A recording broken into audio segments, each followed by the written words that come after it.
যিটো সময়ত অসম চৰকাৰৰ জনপ্ৰিয় মুখ্যমন্ত্ৰী মাননীয় হেমন্ত বিশ্ব শৰ্মা ডাঙৰীয়াই দুৰ্নীতিবিদ সৰব হৈ এক প্ৰকাৰ ক'বলৈ নিজ হাতেৰে দমন কৰি আছে, ঠিক তেনে সময়তে আমাৰ ধুবুৰী জিলা পৰিষদৰ একাংশ মানে ৰাইজৰ দ্বাৰা নিৰ্বাচিত প্ৰতিনিধি আৰু আমলা বিষয়া যি ধৰণে ধুবুৰী জিলা পৰিষদত দুৰ্নীতি কৰি এখন পাহাৰসমূহ সাম্ৰাজ্য সৃষ্টি কৰিছে, সেয়া আজিৰ তাৰিখত খুবেই চিন্তনীয় বিষয়।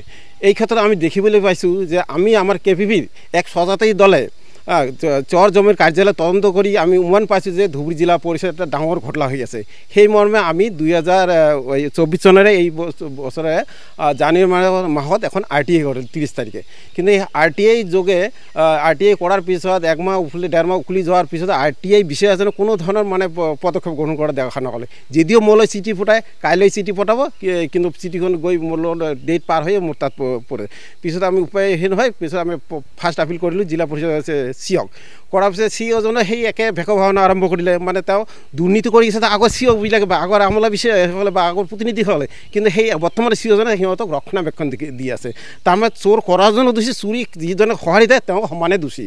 সেই বিষয়তে আমি পিছত গৈ আমি ৰাজ্যিক তথ্য আয়োগৰ ওচৰত আবেদন কৰিব বাধ্য হ'লোঁ। সেই ৰাজ্যিক তথ্য ছেকেণ্ড আপিল, কিন্তু ছেকেণ্ড আপিলতো সিহঁতে কোনো ধৰণৰ মানে গুৰুত্ব প্ৰদান নকৰাত শেষতে ছেকেণ্ড আপিল বিষয়ে মোক গুৱাহাটীলৈ মাতিলে হিয়াৰিং কৰিলে। মই অকলে গ'লোঁ, কিন্তু জিলা পৰিষদৰ পৰা কোনো ব্যক্তি এজন নগ'ল।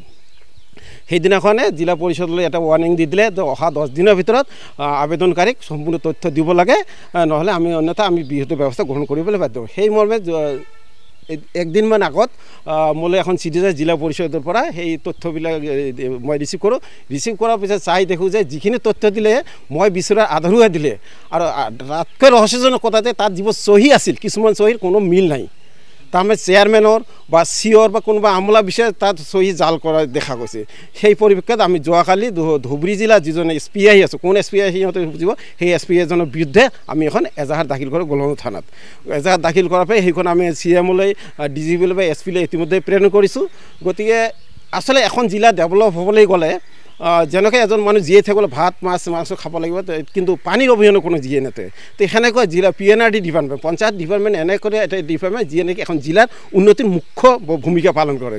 কিন্তু সেই ক্ষেত্ৰত মানে জিলা পৰিষদৰ ৰাজ্যত নিৰ্বাচিত ব্যক্তিসকলে যদি এনেকুৱা মানে দুৰ্নীতিত লিপ্ত হয়, সিহঁতে ধুবুৰী জিলাৰ হয় যে সিহঁতে দুৰ্নীতিত লিপ্ত হয়, বাহিৰৰ পৰা অহা আমলা বিষয়ে মানে চান্স ল'ব পাৰি।